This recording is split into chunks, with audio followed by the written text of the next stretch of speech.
Greetings friends, Jason here for AxodysFC. It's end of the day Saturday, and it's been a fairly busy one in the Premier League for everyone other than Spurs. Of course, I didn't really get to watch any of the games because it was last day of fall soccer for two of my daughters, so focused on those this morning, kept up on the scores a little bit, but was kind of disappointed with some of the late outcomes in particular. Let's see, Forest and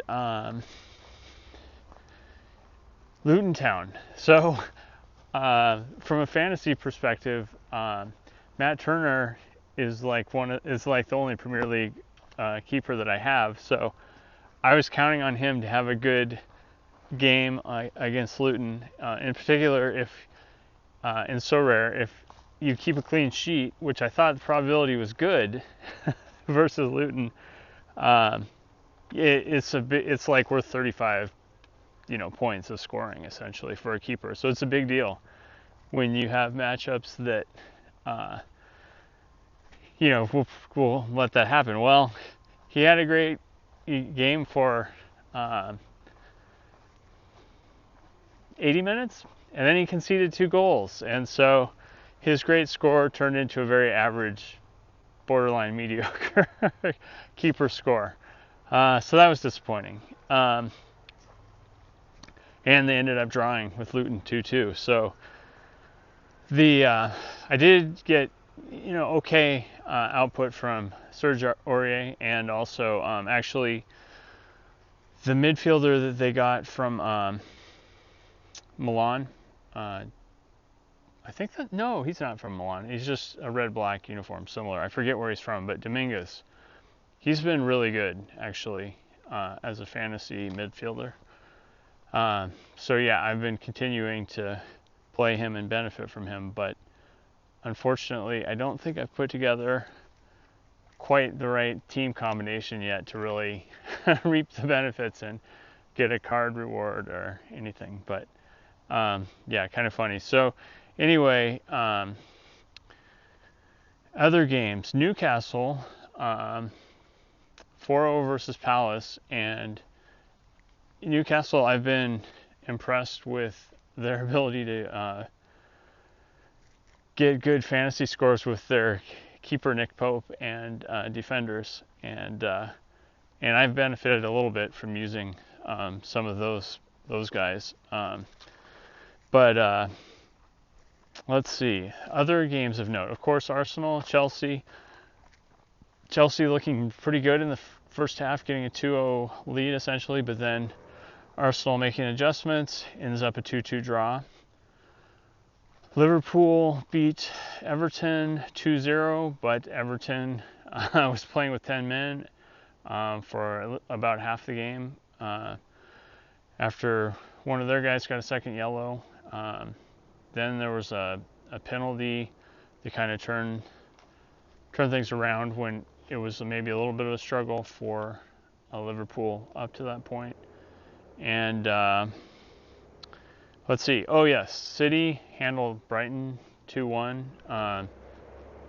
Also, first game in a while that Holland has scored and actually put up the kind of fantasy numbers I would expect. So, so yeah, where's that leave us table-wise? Right now, Arsenal and City are at top, tied with 21 points, I believe. We're even with Liverpool, but behind them on points at 20. And so, yeah, obviously, if we get a draw with our opponent on Monday, which is, why am I not thinking of him? That's funny. It's been a long day, I guess. Anyway, we'll be tied, so hopefully we can get the win as expected. And let's see. Other than that, yeah, really overall, it was just, for me personally, from a fantasy perspective today, it was a tale of my goalkeepers having a meltdown sort of, and after having decent numbers throughout, conceding multiple goals late and totally hosing their score. So that happened to me with my Kaiserslautern in the Bundesliga 2. They had a 3-0 3-0 lead and then lost 4-3. And so yeah, some of these I was not watching at all, and then I'm like checking back and looking at how they went, and it's discovering something went horribly awry when my eye was off the ball. So yeah, that's fantasy football for you.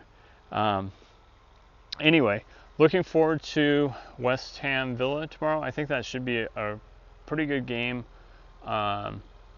Those two teams are definitely in the top half to third, I would say, of the Premier League, and so I would both of them in Europe. I would expect them to make an interesting game, and I haven't been able to watch either one of them in a game yet, so I'm interested to watch it potentially. So on that note, I'm going to call it a wrap for today. Thanks for tuning in as always, and remember, to dare is to do.